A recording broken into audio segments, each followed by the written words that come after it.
नईम साहब, आप मुझे बताएं कि ये तनकीद इस पर हो रही है, लेकिन उसके हक में भी बहुत बात हो रही है। ये जो हमने मेजर्स लिए थे, SIFC का क़याम अमल में लाया गया, one window operation, ease of doing business. तो मैं ईज़ ऑफ डूइंग बिजनेस के बारे में देख रहा था, तो वो बेहतर हुई है, यानी उसके आशारिये बेहतरी की जानिब गामजन है। तो देखें ना कि जब स्ट्रक्चरल रिफॉर्म्स आप करते हैं तो थोड़ा टाइम तो लगता है। अब ग्रोथ यानी माइनस में, बल्कि 1% भी नहीं थी, अब 3% कहा जा रहा है। गुज़श्ता 3 मंथ की ग्रोथ हमारी जो है वो 5% पे जा रही है। तो बेहतरी की तरफ है मईशत। 2026 में मजीद स्टेबल होगी, आप नहीं समझ रहे इसको ऐसा? बहुत शुक्रिया ज़ोहैब साहब। नहीं, मैं ऐसा नहीं समझता कि 2026 में ऐसे कोई आशारिया में नजर नहीं आते कि इकॉनमी जो है वो स्टेबल होगी।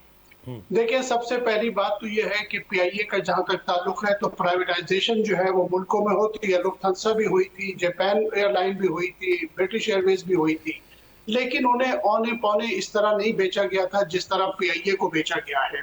PIA के बेचने के मामले में तो यह है कि आज सिराजुल हक साहब जो साबिक अमीर है जमात इस्लामी के, उनका एक कमीशन बने जो मालूम करे कि PIA की तबाही का सबब क्या है। उसकी सिर्फ एक मिसाल दे देता हूं आपको। 2008 से 2015 के 7 साल के पीरियड में 5 साल जमात पीपल्स पार्टी और 2 साल मुस्लिम लीग नून के 7 साल में 7,000 मुलाजमीन का इजाफा किया गया था PIA के मुलाजमीन में, जबकि उस वक्त 2008 में इनके 6,000 मुलाजमीन थे, तो 2015 में ये 13,000 पे पहुंच गए। सही। तो पिछले 30-35 साल में जो PIA के साथ किया गया है वो भी हमें मालूम है कि किन दो बड़ी सियासी जमातें जिनकी मुख्तलिफ अदवार में हुकूमत रही वही इसके अल्टीमेट जिम्मेदार हैं। और जिस तरह से शफाफ बिडिंग की बात हो रही है, ये साफ नजर आता है कि ये एक अंडरस्टैंडिंग से मामला हुआ है, वरना इससे कहीं ज्यादा कीमत में PIA बिक सकती थी।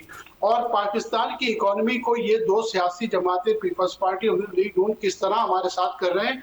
आपको एक बहुत ही दिलचस्प और हौलनाक बात बताता हूं, और वो ये है कि 4.5 अरब रुपए सालाना का जो है वो हमारा खसारा था PIA का, और आज हमारी ऑरेंज ट्रेन जिसे तरक्की की जो है वो निशानी बताया जा रहा है, उसका 13.5 अरब रुपए सालाना का खसारा है।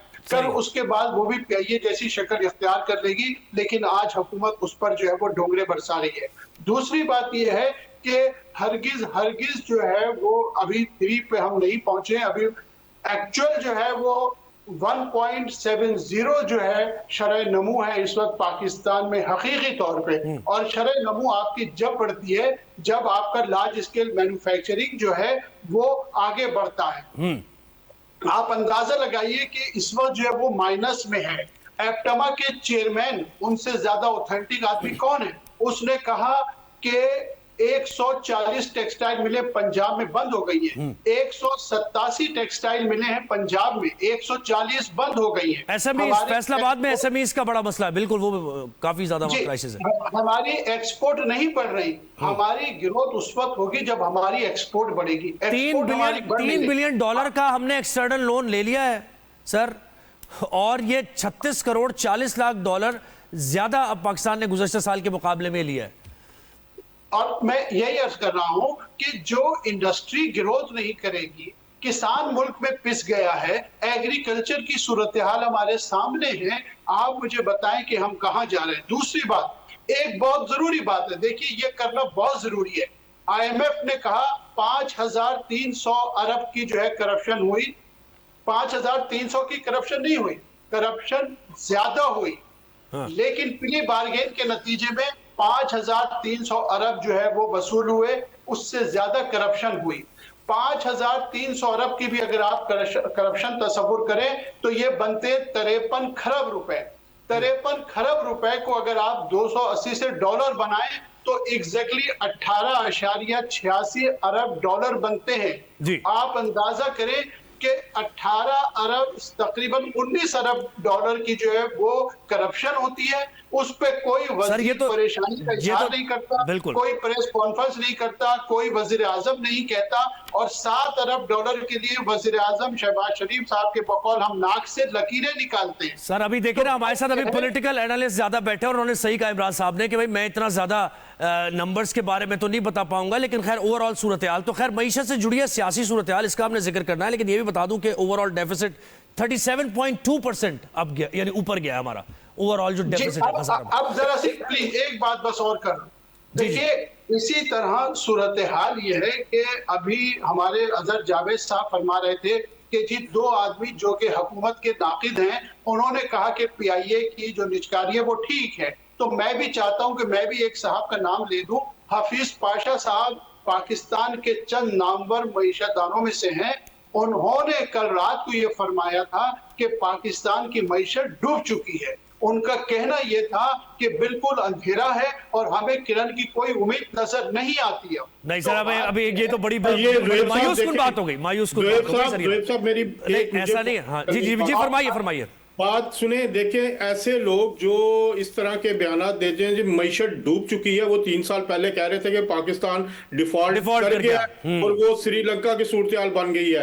ऐसे लोग भी मौजूद हैं जो ये कहते रहे कि जी अब तो चलना नहीं है। चल रहा है ना, मामला चल रहा है। आज आपके इस्लामाबाद में मुत्तहदा अरब इमारात के जो प्रेसिडेंट वो आए हुए हैं।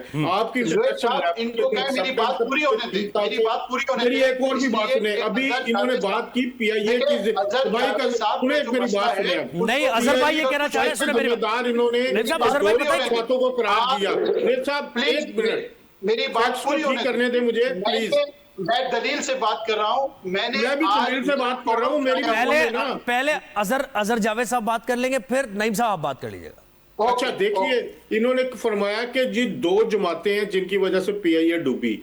मैं कहता हूं सिर्फ एक शख्स और एक वजीर आजम है जिसकी वजह से पीआईए, गुलाम सरवर खान, जिसने house floor of the house पे खड़े होकर बयान दिया कि हमारे तो पायलट जेल ही है। उस वक्त का वजीर आजम इमरान खान मुस्कुरा रहा था, खुश हो रहा था कि जी ये बात कर रहे हैं। उस शख्स की वजह से हमारे इंटरनेशनल रूल्स पर पाबंदी लगी। आधे से ज्यादा हिस्सा गुलाम सरवर खान का है, उसको उल्टा लटकाना चाहिए जिस शख्स ने ये सारा किया। और वैसे इससे पहले भी छतें टपकती थी, अजहर भाई से पहले भी छतें टपकती थी। अब आप कमेंट करते हैं जल्दी से, फिर हम सियासत पे आ जाए ना। आपकी एक्सपर्टीज जो है वो सियासत की है, तो वो हमें जरा बात करनी है थोड़ा जी। अब मैं जरा सा एक जुमला कह दूं। ये जिस गुलाम सरवर को उल्टा लटकाना चाहते हैं उसको मुस्लिम लीग नून ने इलेक्शन में सपोर्ट किया, उसके अगेंस्ट कैंडिडेट नहीं खड़ा किया।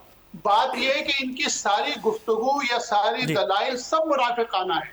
ये कितनी अच्छी मिसाल दी है इन्होंने कि उसे उल्टा लटकाया, लेकिन इलेक्शन आप मुझे मुनाफिक कह रहे हैं। आप सबसे बड़े मुनाफिक आप हैं। आप ये बातें कर रहे हैं। देखें नईम साहब, ये किसी और तरफ जा रही, ये आपकी मुनाफिकत जो है नहीं, बस अब किसी और तरफ जा रही बात। हम सियासत पे बात करें। हो गए, हमारी मईशत कर लिया है और हम तो दुआ यही करते हैं कि मईशत फ्लरिश करे और पाकिस्तान तरक्की करे और लोगों का एतमाद बढ़ेगा, इन्वेस्टर्स का एतमाद बढ़ेगा तो यहाँ पर इन्वेस्टमेंट होगी। पाकिस्तान में भी जो इन्वेस्टर्स है, पाकिस्तान में जो बिजनेस कम्युनिटी है, उनको हमने सिक्योरिटी देनी है और उनको ज़ाहिर है हमने उन्हें रिलीफ भी देना है, उनको टैक्सेस ज़ाहिर है उनके लिए कम करने हैं। तो फिर ये मईशत का मामला बेहतरी की जानिब जाएगा और ये काफ़ी हुकूमत इस बारे में